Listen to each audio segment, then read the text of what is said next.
Today, the Senate will vote on Alejandro Mayorkas, President Biden's nominee to be Secretary of Homeland Security. Up to this point, I voted in favor of the President's mainstream nominees to key posts. I'll have my differences with Secretaries Austin, Yellen, and Blinken on policy, but they were mainstream choices from the President. Mr. Mayorkas is something else. He does not deserve Senate confirmation to lead Homeland Security. Frankly, his record should foreclose confirmation even to a lower post. The problem isn't experience, not exactly.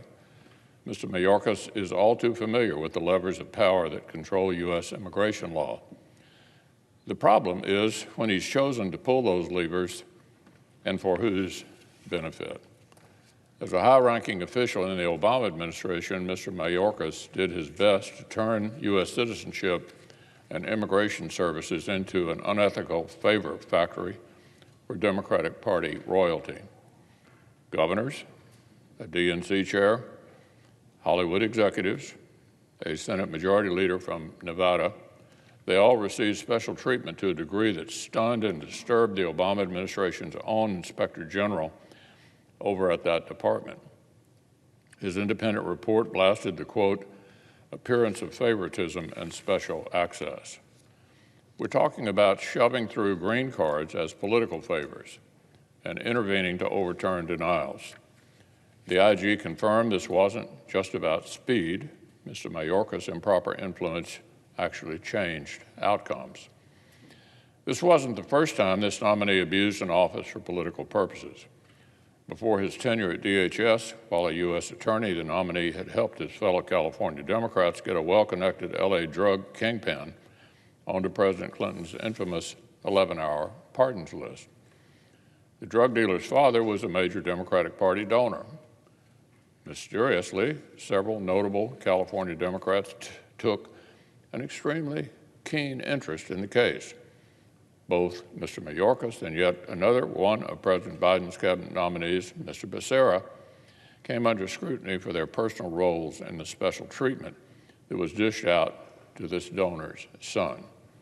And when questioned about these actions, Mr. Mayorkas responded with false and conflicting statements, including reviews of USCIS under Mr. Mayorkas found intimidation and retaliation against employees when they were too focused on rooting out fraud instead of merely rubber stamping applications. According to some of his own employees, his leadership led to, quote, a culture of fear and disrespect. So, Mr. President, does this sound like somebody who deserves a promotion?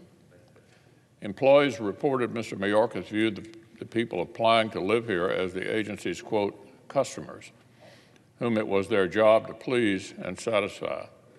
They said the crucial goal that defined his approach was not enforcing American laws, protecting American jobs, or defending the American homeland, but rather ensuring there were, quote, zero complaints from the customers. I'll close with one observation. Last week, I heard the Democratic leader compare the confirmation timelines for Mr. Mayorkas versus General John Kelly. General Kelly, an ethically